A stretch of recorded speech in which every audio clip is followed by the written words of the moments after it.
नमस्कार, मैं राकेश परमार और आप देख रहे हैं महत्वपूर्ण मुद्दा। मित्रों, आज का महत्वपूर्ण मुद्दा यह है कि उत्तर प्रदेश में चुनाव संपन्न हो चुका। प्रदेशवासियों ने उत्तर प्रदेश में योगी आदित्यनाथ को पुनः अपना शासन करने का आशीर्वाद और बागडोर दिया है।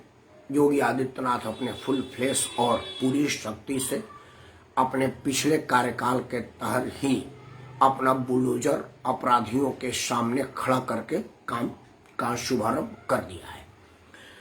उत्तर प्रदेश के माननीय मुख्यमंत्री का बुलडोजर इतना ज्यादा प्रचलित हो चुका है, वो अब पर्यायवाची बन गया है योगी आदित्यनाथ का और भाजपा का। अब प्रदेश की और सरकारें जो भाजपा की हैं वो योगी आदित्यनाथ के नक्शे कदम पर चलते हुए बुलडोजर को सबसे पहले इस्तेमाल कर रही हैं और उसका बाकायदा प्रचार प्रसार भी कर रही हैं। मैं बात कर रहा हूं उत्तर प्रदेश के माननीय योगी आदित्यनाथ के मुख्यमंत्री बनने से बहुत पहले, और मैं समझ रहा हूं कि भारतीय जनता पार्टी में मुख्यमंत्री के रूप में आज के तारीख में सबसे वरिष्ठतम मुख्यमंत्री जो है, जो उनका कार्यकाल अब योगी आदित्यनाथ के पहले नरेंद्र मोदी का कार्यकाल लंबा था, उसके बाद अब शिवराज सिंह चौहान का कार्यकाल उनसे लंबा हो गया है। अभी मुख्यमंत्री के रूप में भारतीय जनता पार्टी के मुख्यमंत्रियों की जो समय है उसमें वो सबसे ज्यादा समय तक मुख्यमंत्री के रूप में काम करने का रिकॉर्ड बना चुके हैं। हालांकि अभी भी ज्योति बसु का रिकॉर्ड अक्षुण्ण है, वो उसको किसी ने नहीं तोड़ा है। लेकिन मैं बात करता हूँ भारतीय जनता पार्टी का। भारतीय जनता पार्टी के नेतृत्व में जो सरकारें चल रही उसमें शिवराज सिंह चौहान सबसे लंबे समय से काम कर रहे थे, लेकिन अपने पूरे कार्यकाल के दौरान उन्होंने कभी भी बुलडोजर का इतना खुला इस्तेमाल नहीं किया है जो अब वो करने लगे हैं। मतलब बुलडोजर अब विकास का या विध्वंस का या भारतीय जनता पार्टी के मुख्यमंत्री होने का एक प्रतीक बन गया है। ये आप पर छोड़ता हूं। लेकिन मेरा मानना है, मेरा आज का जो मुद्दा है वो ये है कि आज देश में महत्वपूर्ण मुद्दा क्या है, बुलडोजर है या कुछ और है। योगी आदित्यनाथ ने तो अपना बहुमत साबित कर दिया, अपनी सदस्य संख्या लेके आ गए और पूरे दमखम और समर्थन से मुख्यमंत्री का शपथ ले लिया। विधानसभा में बहुमत साबित करना सिर्फ औपचारिकता है, क्योंकि भारतीय जनता पार्टी के लोग जो विधानसभा में पहुंचे हैं वो इतनी हिम्मत में नहीं है, इतनी हैसियत में नहीं है कि वो योगी आदित्यनाथ को फ्लोर टेस्ट में एक्सिट करके या विरोध में मत दे करके उनको हरवा दे। तो अब योगी आदित्यनाथ पुनः 5 साल तक अपना कार्यकाल बिल्कुल निर्विवाद रूप से चलाएंगे, इसमें कहीं कोई संदेह नहीं है। नरेंद्र मोदी भी ये नहीं चाहेंगे कि कम से कम उनके 24 चुनाव से पहले योगी आदित्यनाथ को किसी तरह की डिस्टर्बेंस की जाए। और अगर नरेंद्र मोदी नहीं चाहेंगे तो योगी आदित्यनाथ का कोई बाल बाका नहीं कर सकता, उनके विरुद्ध कोई सोच भी नहीं सकता, क्योंकि योगी आदित्यनाथ के विरुद्ध सोचने की साहस, शक्ति और हैसियत किसी में है तो वो मोदी है, और मोदी के दम पर अमित शाह है। बाकी सब के सब योगी आदित्यनाथ के सामने सरेंडर हो गए। मेरा कहना है कि नरेंद्र मोदी को अब क्या मुद्दा अपनाना चाहिए और किस मुद्दे पर ध्यान आकर्षित करना चाहिए और जनता जनार्दन के सामने किस मुद्दे को लेकर के जाना चाहिए, मैं आज उसी पर चर्चा करूंगा। मित्रों, मैं बड़ा निश्चिंत हूं कि 2024 चुनाव से पहले पाकिस्तान के साथ कोई फ्रेंडली मैच जरूर मोदी जी आयोजित करेंगे। इससे राष्ट्रवाद और बाकी चीजों पर पानी फेरने और वहां से दिमाग हटाने में मदद मिले। असल में क्या है कि राष्ट्रवाद एक ऐसा मुद्दा है जिस पर खुल कर विरोध कोई कर ही नहीं सकता, नहीं तो जनता के नजर में वो विलेन बन जाएगा, खलनायक बन जाएगा। और ये भारतीय जनता पार्टी के लिए बड़ा मुफीद मुद्दा है और सहज मुद्दा है जिस पर उसका मुकाबला किसी से नहीं है। और ये सच्चाई भी है कि राष्ट्रवाद में जो प्रखरता भारतीय जनता पार्टी ने हासिल किया है वो अभी भारतीय राजनीति में किसी ने हासिल नहीं किया है, और राष्ट्रवाद पर कोई उनको छू भी नहीं सकता। मुझे नहीं लगता कि राष्ट्रवाद के पीछ पर कोई आदमी भाजपा का मुकाबला करने के विषय में सोच सके। लेकिन क्या राष्ट्रवाद से आदमी का पेट भर जाएगा? क्या डाटा फ्री होने से पेट भर जाएगा? क्योंकि गरीब को तो आटा चाहिए, सब्जी बनाने के लिए तेल चाहिए, सब्जी बनाने के लिए जो बाजार में जाया जाएगा या सब्जी बनाने भर की जो आमदनी है वो आदमी अपने स्कूटर से, मोटरसाइकिल से, कार से जा करके नौकरी करता है अपने गंतव्यों तक, अपने ऑफिस पर, अपने कार्यस्थान पर। उसके लिए उसको पेट्रोल चाहिए और भी बहुत कुछ है। मतलब रोजमर्रा की हर चीज। पता चला कि आज से टोल भी महंगा हो गए, तो जो आदमी टोल पार करके आता जाता है वो माध्यम, हर वो जगह जहां पर लोगों का आम सीधा संपर्क किया जा रहा है और लोगों को नोचने, निचोड़ने और उनको झटकने का काम हो रहा है, बदस्तूर जारी है। मैं अर्थशास्त्र का ज्ञाता नहीं हूं, इसलिए मैं ये तो नहीं कह सकता कि इकोनॉमिक का विद्यार्थी क्या सोचता है और क्यों हम अर्थव्यवस्था में कमजोर पड़ रहे हैं। क्योंकि नरेंद्र मोदी के जब से कार्यकाल हुआ है तब से अर्थशास्त्र पर नरेंद्र मोदी हमेशा से कमजोर रहे हैं। एक तो मैं अब तक समझ नहीं पा रहा हूं कि उन्होंने आज तक, अभी जो सीतारमण में है उनके पहले और जेटली थे या उसके पहले, मतलब जो भी कोई आदमी उन्होंने वित्त मंत्री बनाया वो किसी अर्थशास्त्री को क्यों नहीं बनाया। अब आप कह सकते हैं कि वित्त मंत्री कोई भी हो उससे क्या फर्क पड़ता है, जो वित्त सचिव है या वो जो वहां पर विशेषज्ञ कमेटी के लोग हैं, जो अफसर्स हैं, वो तो सारे वित्तीय ज्ञान के महारत हासिल किए हुए हैं और बड़े निपुण लोग हैं। तो फिर वित्त मंत्री बना करके एक प्रोटोकॉल देने का क्या फायदा, हटा दीजिए वित्त मंत्री को। जब वित्त सचिव को ही करना है और वित्तीय मामलों के विशेषज्ञों को करना है तो सीतारमण भी मतलब दिल्ली में बड़ी बंगला और लंबी चौड़ी गाड़ी और सुरक्षा लेकर के घूमने का क्या मतलब है। सवाल उठता है ना। मेरा अपना मानना है कि अगर अफसरों से ही काम कराना है तो फिर ये मंत्रियों का लाव लश्कर घुमाने का, करदाताओं के कर का पैसा बर्बाद करने का क्या फायदा। नरेंद्र मोदी का आर्थिक मामलों पर पूर्णतः फेल होना चिंता का विषय है और इस विषय पर नरेंद्र मोदी को जितना जल्दी हो सके उतना जल्दी काबू पाना चाहिए और उनको काबू में लेना ही पड़ेगा, क्योंकि आर्थिक स्थिति पर हमारा देश पिछड़ता जा रहा है। नरेंद्र मोदी का नियंत्रण इकोनॉमिक स्ट्रेंथ पर कमजोर होता जा रहा है, जिस पर किसी का ध्यान नहीं जा रहा है। मैं उस पर ध्यान आकर्षित करना चाहता हूं। मित्रों, मैं ये नहीं कहूंगा कि चुनाव से पहले नरेंद्र मोदी कहा करते थे कि विदेश में इतना पैसा है कि अगर वापस आ जाए तो समझ लो कि सबके खातों में 15-15 लाख आ जाएगा। वो खातों में 15 लाख भेजने की बात नहीं थी, वो उन्होंने एक एग्जाम्पल के रूप में दिया था कि अगर देश भर में का जो पैसा ब्लैक मनी बाहर छुपा कर रखा गया है और उन सारे पैसे को इस देश में ले दिया जाए तो आप समझ लिए कि आपके घर में बैठे बैठे 15 लाख रुपए आपके खाते में आ गए। वो एक एग्जाम्पल के दिए थे, जिसको विरोधी कह रहे कि आपके खाते में 15 लाख आएगा, आपके खाते में 15 लाख आएगा। ऐसा 15 लाख देने की बात नहीं थी, वो एक एग्जाम्पल के रूप में कहा था। लेकिन क्या नरेंद्र मोदी का ये 8वां साल चल रहा है, उन्होंने ब्लैक मनी का एक सिंगल कॉइन लेकर के आए? मेरे जानकारी के मुताबिक उल्टा ब्लैक मनी इस देश में पहले से ज्यादा तेजी से और बल्क में जा रहा है, उस पर नियंत्रण भी नहीं पा सके। लाने की तो बात बहुत दूर है। तो क्या ये एक महत्वपूर्ण मुद्दा नहीं होना चाहिए आम राजनीति में कि भाई ब्लैक मनी पर चर्चा करके आप आए थे, उस पर आप बिल्कुल कुछ नहीं बोल रहे हैं। चुनाव में तो आपने पाकिस्तान पर बम गिराने का बात नहीं कहा था। चुनाव में आपने जम्मू कश्मीर में सेना के बल पर शासन करने की बात नहीं कहा था। मैं एक भारतवासी होने के नाते जम्मू कश्मीर से धारा 377 और 35 से हटाने का स्वागत करता हूं और इस बात के लिए जितनी तारीफ की जाए नरेंद्र मोदी का वो करता हूं कि आपने इतनी हिम्मत और साहस का काम किया, बधाई का पात्र है। लेकिन साथ साथ मैं थोड़ी बहुत बुद्धि ज्ञान रखने वाला आदमी मैं पूछूंगा ना कि कश्मीर में 370 हट जाने से जो मेरा सीएनजी का दाम अब करीब 70 रुपया हो गया है, उस पर क्या फर्क पड़ा?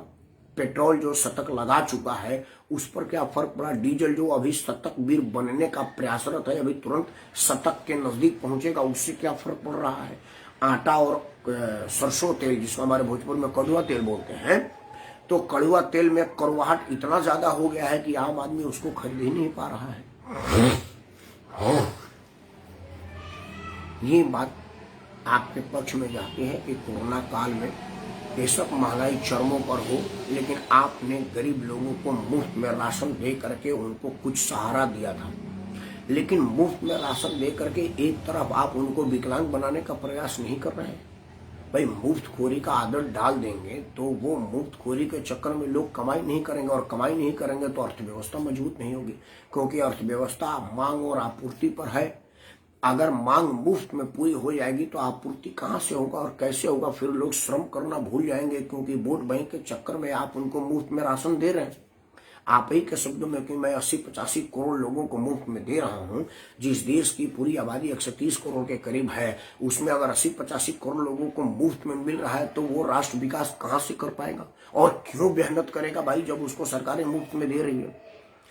ये मुद्दा नहीं होना चाहिए, मेरा अपना मानना है। क्योंकि वीडियो में चाहूंगा कि कम बनाया जाए। कई लोगों को कहना है कि मेरा डाटा खत्म हो जाता है क्योंकि 1 GB फ्री है और आपका वीडियो इतना ज्यादा इंटरेस्टिंग होता है कि हम उसको बीच में नहीं छोड़ना चाहते। तो कृपया बातें अल्प में करें, कम में करें, वो ज्यादा फायदा। तो मैं बस और 2 मिनट आपका टाइम लूंगा। क्या नरेंद्र मोदी के लिए पाकिस्तान पर बम गिराने से जरूरी पेट्रोल के दाम पर बम गिराना आवश्यक नहीं है?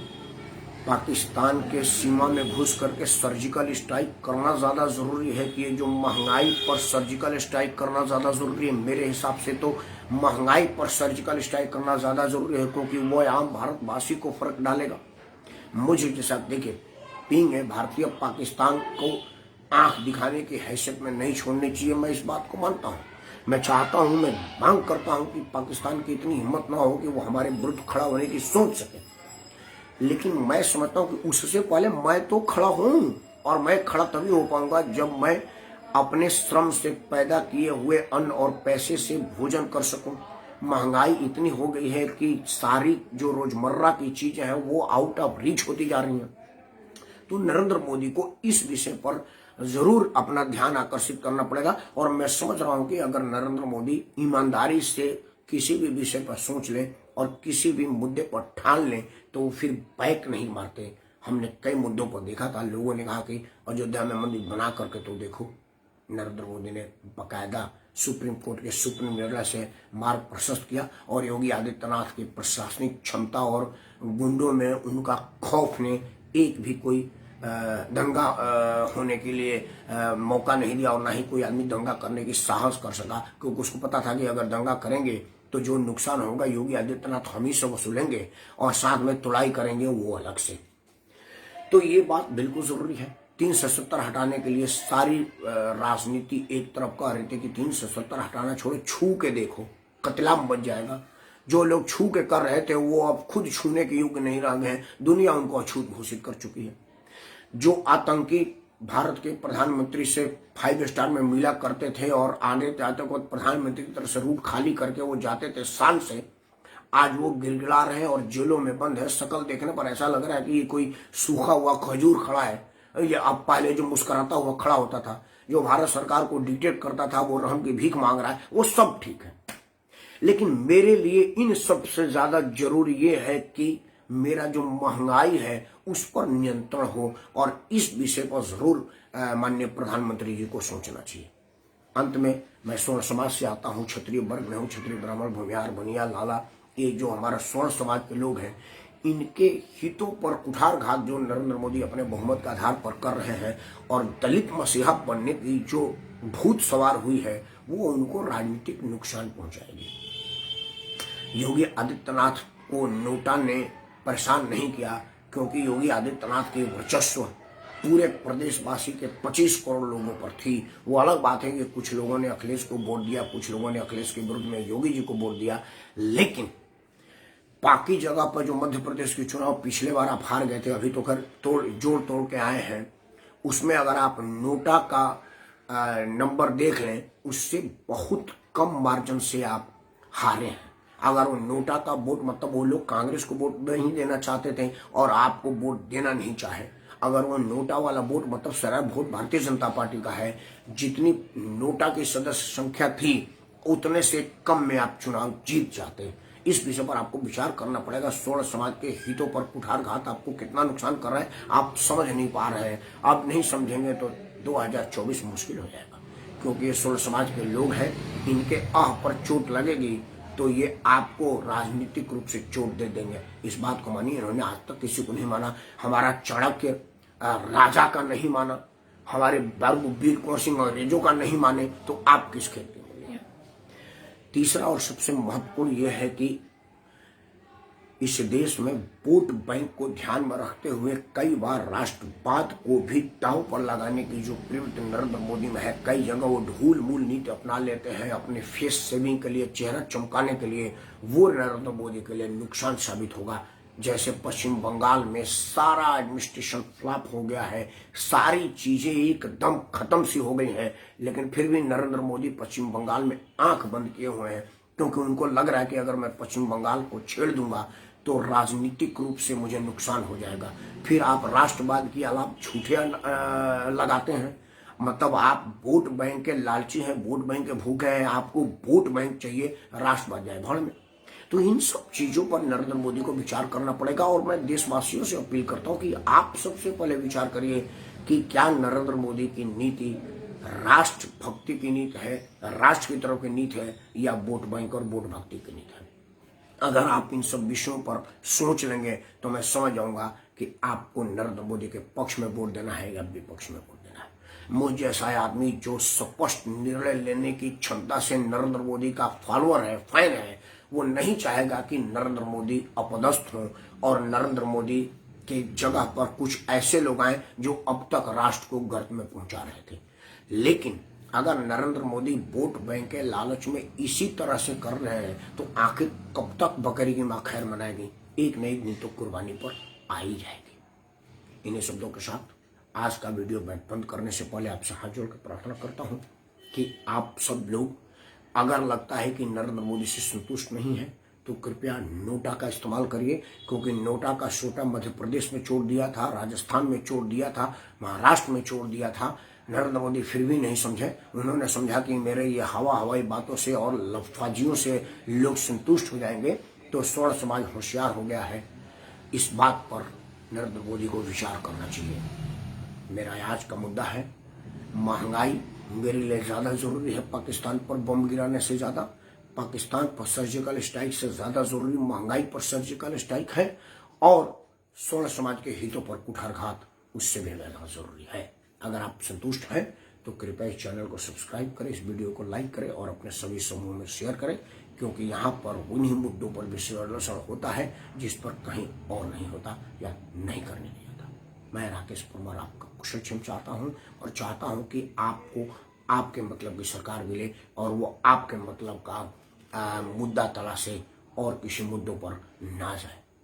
जय हिंद, वंदे मातरम।